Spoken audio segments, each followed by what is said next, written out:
Dua emak-emak nampak piawai dalam menjalankan aksinya sebagai penjahat. Aksi dua emak-emak itu piawai saat mencuri ponsel milik pembeli di Mall Tamrin City, Tanah Abang, Jakarta. Bahkan, kepiawaian emak-emak itu viral di media sosial. Aksi pencurian itu sempat diunggah oleh akun @junet.jakarta di Instagram. Dalam tayangan video itu, terlihat dua emak-emak tampak melihat-lihat baju. Salah satu emak berkerudung abu-abu muda tampak melongok ke arah seorang pembeli. Ia melihat tas pembeli itu terbuka. Tangan kirinya kemudian mengambil baju yang masih tergantung di hanger. Lalu, hanger baju yang dipegangnya membuat menutupi tangan kanan yang hendak mencomot ponsel dari tas itu.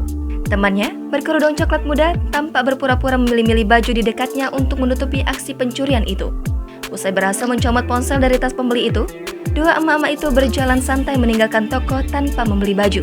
Anak korban, Tania, sempat menceritakan kejadian yang dialami ibunya kepada tribunjakarta.com. Tania bercerita, saat itu ibunya sendirian berbelanja di Mall Tamrin City pada Kamis, 21 April 2022 sekitar pukul 15.00 waktu Indonesia Barat. Ia kehilangan ponsel bermerek iPhone 13 Pro Max. Ibu itu kemudian mengecek tayangan CCTV.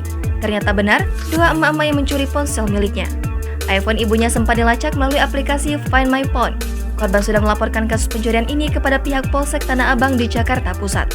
Ia menunggu panggilan untuk diperiksa polisi atau menjalani berita acara pemeriksaan atau BAP. Jangan lupa subscribe, share, komen, dan like ya!